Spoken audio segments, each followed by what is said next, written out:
Hello मेरे प्यारे बच्चों, कैसे हैं आप सभी। तो यार आज हम एक बड़ा ही इंटरेस्टिंग सा सेशन लेकर आए हैं आपके लिए फिजिक्स में, और ऐसे सेशंस और भी मैं लेकर आने वाला हूं आपके लिए जो कि आपका एग्जाम नजदीक है। तो उस चीज को लेकर यार न्यूटन की गति के नियम, न्यूटन्स लॉज ऑफ मोशन आपने जब भी सॉल्व किया होगा तो उसमें एक प्रकार का क्वेश्चन बहुत बार दिखता है जिसमें सर 2-3 ब्लॉक्स होते हैं, फोर्स लग रहा है, 2-3 ब्लॉक से बीच में टेंशन है, इस प्रकार का कुछ सिस्टम है, और या हमें कुछ इस प्रकार का सिस्टम है, इस प्रकार का सिस्टम है, या कोई फ्रिक्शन वाला सिस्टम है। इसमें हमसे बोलता है कि भैया एक्सेलरेशन निकाल कर बताओ। तो इसके लिए मैं आपको कुछ जबरदस्त सी ट्रिक्स, कुछ जबरदस्त एसपी स्टार सिखाने वाला हूं ना। काफी बच्चों को ऑलरेडी अगर आता है तो बहुत बढ़िया बात है, बाकी हम इसके लिए एक जबरदस्त सी ट्रिक सीखने वाले हैं। क्या करना है आपको बस एक ही क्लियर दिमाग में रखनी है बात कि एक्सेलरेशन जो होता है, एक्सेलरेशन या त्वरण जो होता है वो फोर्स अपॉन में टोटल मास होता है। ये फोर्स कौन सा है? ये नेट फोर्स है, परिमाणी बल या कुल बल आप बोल सकते हो। वो जो सारे बल या वो जो सारे फोर्सेस सिस्टम को चलाने में मदद कर रहे हो उनको ऐड करो, और जो मदद नहीं कर रहे हैं, जो सिस्टम को आगे बढ़ने से रोकना चाहते हैं, उन्हें सबट्रैक्ट कर दो। ये नेट फोर्स लिखेगा upon total mass, that's it. जैसे यहां पर अगर मैं ध्यान से समझूं तो इसमें क्या हो रहा है, इसमें यहां पर सर मेरे पास 2 ब्लॉक है, इन दोनों ब्लॉक में एक ही फोर्स लग रहा है। एक्सटर्नल फोर्स लेना है, बाह्य बल लेना है, अंदर वाले बल को नहीं लेना है। जैसे यहां पर अंदर देखे तो नॉर्मल रिएक्शन लगेगा इनके बीच, लेकिन उससे नहीं लेना है, नेट एक्सटर्नल फोर्स। तो यहां पर सर एक्सेलरेशन जो हो जाएगा वो होगा टोटल फोर्स अपॉन में टोटल मास m1 प्लस m2। यहां क्या होगा सर, यहां पर हो जाएगा नेट फोर्स, पूरा बाहर से जो फोर्स लग रहा है वो m1 plus m2 plus m3 divide में f अपॉन में m1 plus m2 plus m3 acceleration आ जाएगा। इसी प्रकार से अगर हम इस सिस्टम के लिए लिखेंगे तो क्या होगा, यहां पे f1 फोर्स है, यहां पर f2 फोर्स है, कोई fbd बनाने की जरूरत नहीं है, कुछ नहीं करना है, ध्यान से सुनना। अगर मैंने बोला f1 बड़ा है f2 से, F1 बड़ा है F2 से, तो कहां जाना चाहेगा पूरा सिस्टम? इधर जाना चाहेगा सर। तो इसका एक्सेलरेशन हो जाएगा, नेट फोर्स जो बाहर से लग रहा है वो होगा F1 माइनस F2 अपॉन में टोटल मास m1 plus m2 plus m3। इसी प्रकार से अगर मैं इसमें एक्सेलरेशन लिखूंगा तो ये होगा F अपॉन में m1 plus m2 plus m3, क्योंकि एक ही फोर्स लग रहा है। कहानी यहां खत्म नहीं होती, वो तुमसे इसमें किसी भी स्ट्रिंग में टेंशन या किन्हीं भी ब्लॉक के बीच में नॉर्मल रिएक्शन भी पूछ सकता है। तो उसके लिए क्या ट्रिक है हमारे पास वो भी हम देखेंगे। उससे पहले ये वाले प्रॉब्लम्स देख लेते हैं यहां पर भी। अच्छा, ये वाले से पहले ये वाला ज्यादा आसान है। इसमें देखते हैं हम कैसे लिख सकते हैं सर एक्सेलरेशन। सर हमने एफबीडी से सीखा है, नहीं एफबीडी बनाने की जरूरत नहीं है। ये बताओ, ये m2 नीचे फोर्स लग रहा है, इसमें m1 फोर्स m1g नीचे फोर्स लगेगा, m2 पे m2g नीचे, m1 पे m1g नीचे, ठीक है। अब अगर मैंने बोला m2 बड़ा है m1 से, नीट 2020 का क्वेश्चन है, ये 2020 का क्वेश्चन है। तो यहां पर अगर m1 बड़ा हो गया m2 से मेरे प्यारे बच्चे, तो क्या होगा सर, ये इधर की तरफ एक्सेलरेशन करना चाहता है, पूरा सिस्टम ऐसा चलना चाहता है। तो इसे मदद कौन कर रहा है सर? इस सिस्टम की मदद कर रहा है, चला कौन रहा है? m2g। रोक कौन रहा है? m1g। क्यों? क्योंकि ये जाना चाहता है ऊपर, m1g लग रहा है नीचे, अपॉन में ये नेट फोर्स हो गया अपॉन में टोटल मास m1 प्लस m2। कहानी खत्म, आंसर आ गया। इसमें क्या होगा सर, इसमें क्या होगा सर, इसमें अगर हमें निकालना है तो यहां पर अगर मैं देखूं तो इसमें सर आगे की तरफ एक्सेलरेशन है, इसमें नीचे की तरफ एक्सेलरेशन है। अब एक्सेलरेशन की डायरेक्शन में फोर्सेस देखना है हमें सबसे पहले तो, है ना, क्योंकि अब यहां पे 2 डायरेक्शन है, क्योंकि सर m2g नीचे लग रहा है, m1g नीचे लग रहा है, लेकिन m2 जाना आगे चाह रहा है। तो एक्सेलरेशन की डायरेक्शन में फोर्स देख, तो एक्सेलरेशन की डायरेक्शन में सर इसमें एक्सटर्नल फोर्स कोई नहीं है, एकमात्र एक्सटर्नल फोर्स, इसका एक्सेलरेशन नीचे होगा, इसके एक्सेलरेशन की डायरेक्शन में एक ही फोर्स है m1g, इसके एक्सेलरेशन की डायरेक्शन में, अच्छा सर यहां फोर्सेस तो लग रहे हैं m2g और नॉर्मल, लेकिन ये दोनों फोर्सेस जो है वो एक्सेलरेशन की डायरेक्शन में नहीं है, मुझे इनसे कोई लेना देना नहीं है। एक्सेलरेशन की डायरेक्शन में कौन सा फोर्स है सर? इसमें आगे स्ट्रिंग में टेंशन आएगा, लेकिन मैंने क्या बोला, एक्सटर्नल फोर्सेस लेने तुझे। यहां पर क्या होगा सर, तो इसका एक्सेलरेशन आ जाएगा पूरे सिस्टम को चलाने वाला इकलौता m1g upon m1 plus m2। इस सिस्टम के एक्सेलरेशन में m2 का कोई रोल नहीं है ज्यादा, मतलब m2 अगर बहुत बड़ा मास भी होता है, m1 बहुत छोटा मास भी होता है, तो भी ये सिस्टम चलेगा। ऊपर हाथी बिठा दे, नीचे चींटी बिठा दे, तो भी ये चलेगा, क्योंकि कोई फ्रिक्शन नहीं लिया है हमने। लेकिन सर अगर फ्रिक्शन हो गया ऐसे केसेस में, या इसके पहले जो आपने पढ़ाया उनमें कहीं पे फ्रिक्शन आएगा, तो क्या ट्रिक लगेगी? बिल्कुल लगेगा। ये वाला मेथड कैसे, देखो यहां पर। तो अब यहां पर फिर से सोचो, ये जेई 2022 में अभी इस पे सवाल आया है, उसने पीछे की तरफ एक और फोर्स भी लगाया था, उस पर भी हम चर्चा करेंगे, लेकिन अभी इसमें बताओ क्या होगा।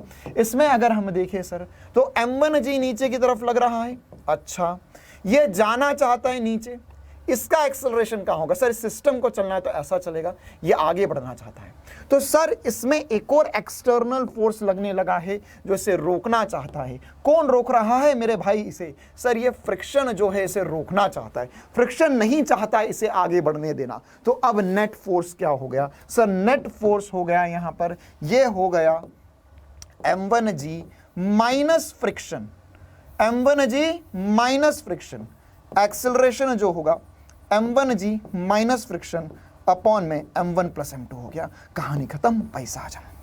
अच्छा सर फ्रिक्शन को क्या लिख सकते हैं? फ्रिक्शन जो होता है वो म्यू टाइम्स ऑफ नॉर्मल होता है, या म्यू टाइम्स ऑफ m2g। उठा के रख दो, आंसर आ जाएगा। अगर सर इसमें और भी कुछ अजीब क्वेश्चन आ गया, जैसे भयंकर अजीब अजीब सवाल में एक दो बना दूं, अगर मान के चलो सर इसमें एक और एक्सटर्नल फोर्स भी लगा दिया, जैसे क्वेश्चन में फ्रिक्शन भी है, यह m2 मास है, या पुली है, या m1 मास है। अब इसमें फ्रिक्शन भी है, यहां पर सर फ्रिक्शन भी है, और एक फोर्स पीछे की तरफ F भी लग गया, जो जेई 2022 का सवाल है। तो इसका एक्सेलरेशन क्या होगा? मगर मैंने बोला कि ये अभी भी नीचे ही जा रहा है, ये सर आगे बढ़ रहा है। देख ऐसा जरूरी नहीं है, उल्टा भी हो सकता है। क्या उल्टा हो सकता है? कि सर नहीं ये ऊपर जा रहा है, और ये वाला जो ये सवाल बताएगा कि कहां जा रहा है वो। तो अगर मुझे बोला कि ये फोर्स बताओ इसे ऊपर खींचने के लिए, फोर्स, तो कैसे करेंगे सर यहां पर? या ऊपर खींच रहा है कोई फोर्स, तो एक्सेलरेशन बताओ, एक्सेलरेशन पे चर्चा। तो यहां पर सर क्या होगा? यहां पर m1g लग रहा है।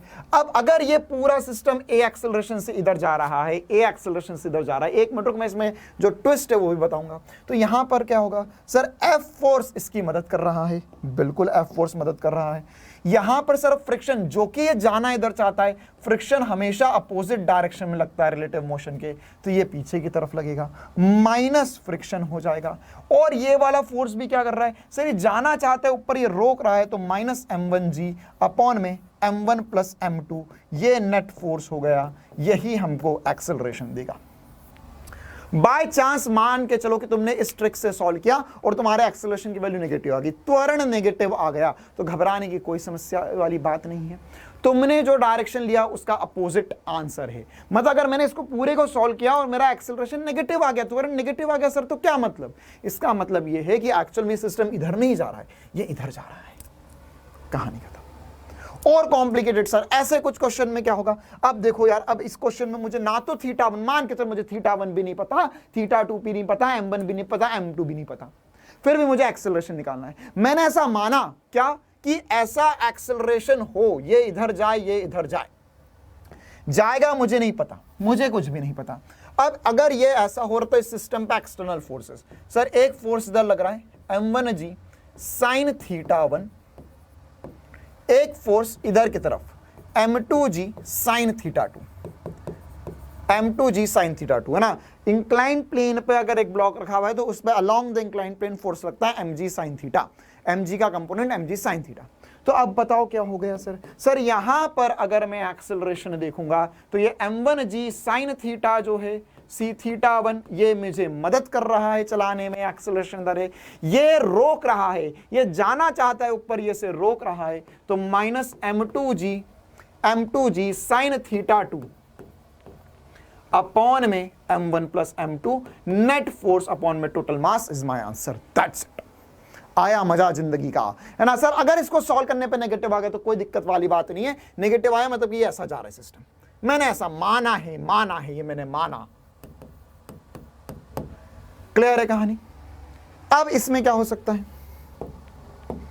अब इसमें सर एक और नई बात पूछ सकते हैं हमसे पूछ सकते हैं इनके बीच में नॉर्मल रिएक्शन, हमसे पूछ सकते हैं इन स्ट्रिंग्स में टेंशन। तो उसके लिए भी मेरे पास रामबाण इलाज है, ध्यान से सुनना, ध्यान से समझना। अगर मैं यहाँ पे अभिलंब प्रतिक्रिया बल या तनाव की बात करूं तो अभिलंब प्रतिक्रिया बल और तनाव है क्या वास्तविकता में? सर ये जो है यह मेरे लिए क्या है सर? यह बल है, दोनों क्या है? बल है। तो देखो अब क्या है यहाँ पर, बस इतना सोचो कि अगर मुझे यहाँ पर अभिलंब प्रतिक्रिया बल पूछा M2 पे, कोई FBD बनाने की जरूरत नहीं है, M2 पे अभिलंब प्रतिक्रिया बल पूछा है, तो यार ये M2 और M1 के बीच में अभिलंब प्रतिक्रिया बल लग रहा है। तो ये अभिलंब प्रतिक्रिया बल क्या करता है? नॉर्मल रिएक्शन क्या करता है सर? धक्का लगाता है। तो धक्का लगाता है तो मैं धक्का लगा के चला रहा है। अब यहां पर अगर मुझे नॉर्मल रिएक्शन पूछा है तो कैसे निकालूंगा मैं इस कंडीशन में? इस कंडीशन का नॉर्मल रिएक्शन बराबर होगा, ये फोर्स है, फोर्स बराबर होता है ma। फोर्स बराबर क्या होता है? फोर्स बराबर होता है सर ma। तो यार ये बता, ये फोर्स किसे चला रहा है? सर ये फोर्स जो है वो M2 को चला रहा है, और M2 का एक्सेलरेशन सर a है। एक्सेलरेशन हम ऑलरेडी निकाल चुके हैं, तो एक लाइन में लिख सकता हूं मैं कि यहां पे नॉर्मल जो होगा वो M2 इंटू F अपॉन में M1 प्लस M2 होगा। इसी प्रकार से इनके बीच में नॉर्मल रिएक्शन भी पूछ सकता है। मान के चल मैंने यहां पे नॉर्मल रिएक्शन पूछ लिया, यहां पर भी पूछ लिया, ये N1 बोल दिया, ये N2 नॉर्मल रिएक्शन, सबकी वैल्यू बताना है अब मुझे। तो FBD बनाना है? नहीं, FBD नहीं बनाना है। क्यों? क्योंकि देखो यहां पर क्या कर सकते हैं, अब अगर सर हमें N2 का नॉर्मल रिएक्शन पूछा तो इसका एक्सेलरेशन भी a है, इसका भी a है, तीनों ब्लॉक a एक्सेलरेशन से चल रहे हैं। अब N2 क्या होगा? N2 जो धक्का है सर, वो N2 का धक्का किसके बीच में लग रहा है? सर N2 अगर एक धक्का है वो तो M3 और M2 के बीच में लग रहा है। वो धक्का किसे चला रहा है? सर वो धक्का जो है वो M3 को चला रहा है। तो यहां पर हो जाएगा M3 इंटू एक्सेलरेशन या M3 into F upon M1 plus M2 plus M3। इसी प्रकार से अगर तुझसे N1 पूछता, N1 तो N1 कहां लग रहा है सर? N1 जो है वो M2 और M1 के बीच में लग रहा है। तो वो बोलेगा चल भैया गाड़ी चला, चल भैया गाड़ी चला। वो किसको चलाना चाहता है? सर यहां वाला जो धक्का है वो M2 और M3 दोनों को चलाएगा, वो केवल M3 या केवल M2 को नहीं चलाएगा। अगर मान के चले धक्का गायब हो जाए इस दुनिया से तो ये दोनों ही नहीं चलेंगे। तो ये धक्का देख, F वाला धक्का किसको चला रहा है सर? F वाला धक्का तीनों को चला रहे हैं। ये धक्का किसको चलाएगा सर? ये धक्का इन दोनों को चला रहा है। तो यहां पर होगा हमारे पास force equals to mass M2 plus M3 को चला रहा है ये विद एन एक्सेलरेशन a की वैल्यू हमें पता है, F अपॉन में M1 plus M2 plus M3। इसी प्रकार से लास्ट बात कर रहा हूं। अब मान के चलो इनमें कहीं पर भी तुमसे टेंशन पूछ लिया, मतलब सर यहां पर इसके बीच में टेंशन T2 बोल दिया, इसके बीच में टेंशन T1 बोल दिया। अब टेंशन वाला उल्टा करता है। टेंशन फोर्स क्या करता है? टेंशन फोर्स खींचता है, बोले चल भैया मैं तेरे को लेकर चलूंगा आगे, तो टेंशन फोर्स खींच कर आगे बढ़ाता है। तो अब ये बताओ अगर तुमसे T1 पूछा, क्या पूछा? T1, तो T1 का टेंशन फोर्स किसको खींच रहा है? T1 का टेंशन फोर्स किसको खींच रहा है इस दुनिया में? तो सर T1 का कार्य है M1 को खींचना, इनटू देख फोर्स है एक्सेलरेशन सर मुझे पता है। तो ये क्या है? फोर्स। ये T1 बराबर, ये होगा T1 बराबर M1 इंटू एक्सेलरेशन, या ये हो जाएगा M1 into F upon M1 plus M2 plus M3। इसी प्रकार से अगर T2 एक्सेलरेशन देखूंगा, सॉरी T2 टेंशन की वैल्यू पूछूं मैं, तो T2 एक्चुअल में किसको चला रहा है? सर T2 खींच रहा है M2 को? नहीं, T2 खींच रहा है M2 और M1 दोनों को। क्यों? क्योंकि अगर यहां T2 गायब हो गया तो दोनों ही नहीं चलने वाले। देख खींच रहा है। अबे रेलगाड़ी देखिएगा भी, रेलगाड़ी तो इंजन का केवल पीछे वाले को डब्बे को खींचता है? नहीं सर, इंजन नहीं हो तो पीछे पीछे पीछे पीछे कोई डब्बा नहीं चलेगा। तीसरे नंबर का जो डब्बा वो पूरे डब्बों को खींच रहा है। आखिरी नंबर, सॉरी सेकंड लास्ट जो डब्बा है वो केवल आखिरी वाले डब्बे को खींच रहा है। तो वैसे ही देखिए एफ फोर्स किसको खींच रहा है सर, तीनों को खींच रहा है। तो T2 फोर्स किसको खींच रहा है, M1 और M2 दोनों को खींच रहा है। तो यहाँ T2 हो जाएगा M1 plus M2 into acceleration, या हो जाएगा M1 plus M2 into F upon M1 plus M2 plus M3। आ गया जिंदगी का मजा। इसी प्रकार के और ट्रिक्स एंड ट्रिप्स मैं आप लोगों के लिए अब जल्द ही लेकर आता रहूँगा एग्ज़ाम के लिए। All the very best. जो भी मैंने मेथड सिखाया वो ध्यान रखना, इससे नीट के सवाल आपके आसान होंगे। Thank you, all the very best for your NEET exam.